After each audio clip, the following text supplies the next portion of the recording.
I'm Kathy Windrow, and I teach Arts of the American Southwest for SMU and Taos. In my course, we explore the landscape of the region and the kinds of cultures that developed there through time, how they lived, how they built their homes, how they practiced agriculture, and how they made art.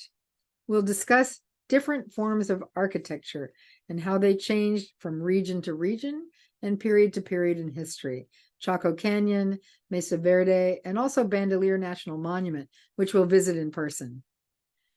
We discover that petroglyphs, which are encoded images chipped into the rock, and pictographs, which are painted on walls either out in the natural rocky world or on the walls of kivas, which are sacred ceremonial spaces. These images carry through time and relate to contemporary practices in some communities. We'll study all kinds of ceramic art forms from culture to culture. They vary in technique, decoration style, and symbolism. We'll visit the Taos Pueblo to see how the buildings were built and how people live today, where their sacred ceremonial spaces are and where their living spaces are. We'll talk to some artists who live there as well.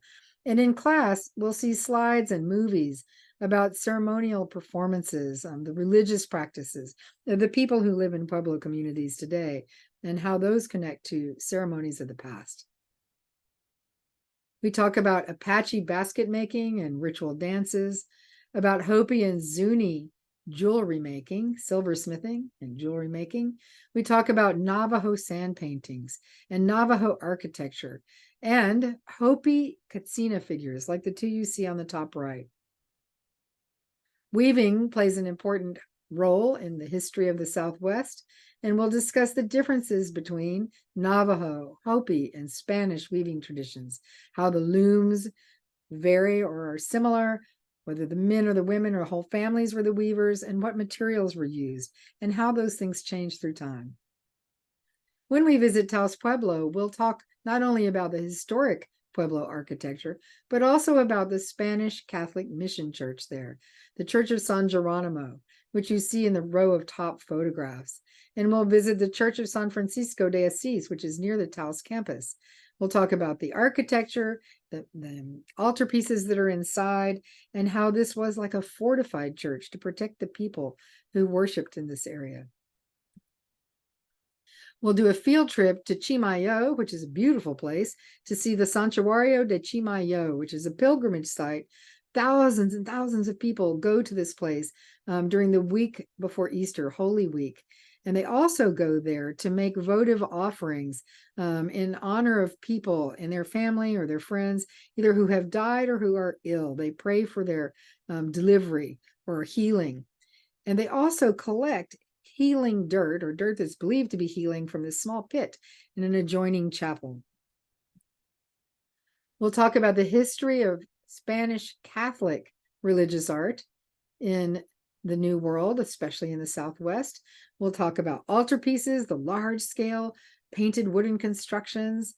We'll talk about small paintings on wood, devotional objects called retablos. And we'll talk about sculptures, bultos, which are carved in wood and sometimes wearing clothes or painted. And we'll visit the artist studio of Gustavo Victor Goller. At the end of our course, we'll talk about how ancient and more historic practices carry forward into the present and are adopted by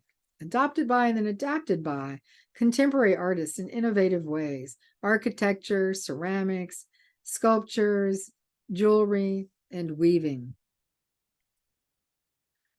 Another focus of our class is like the how things are made, not just what it means or how it was used, but literally how things were made, how adobe bricks are made, how different kinds of pottery techniques work, how the pieces are decorated, how a sculptor goes through steps of process to get to the final piece. What are all the steps that a weaver manages, including mathematics and gathering materials to use for natural dyes, the tools and techniques of silversmithing, basket weaving, and the carving and painting of figures.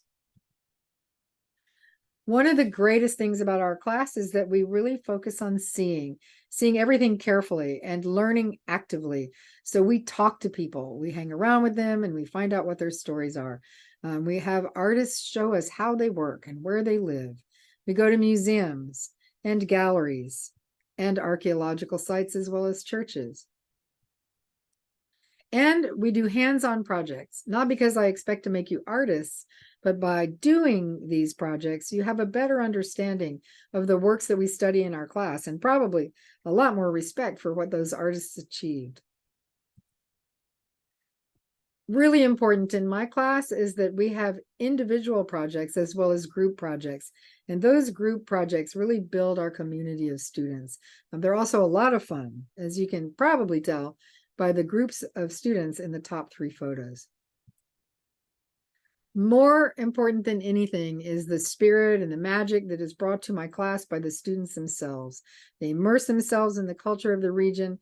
They study these fascinating people and artworks, and they are surrounded by a beautiful landscape. It is a great experience, and I hope you'll take my class.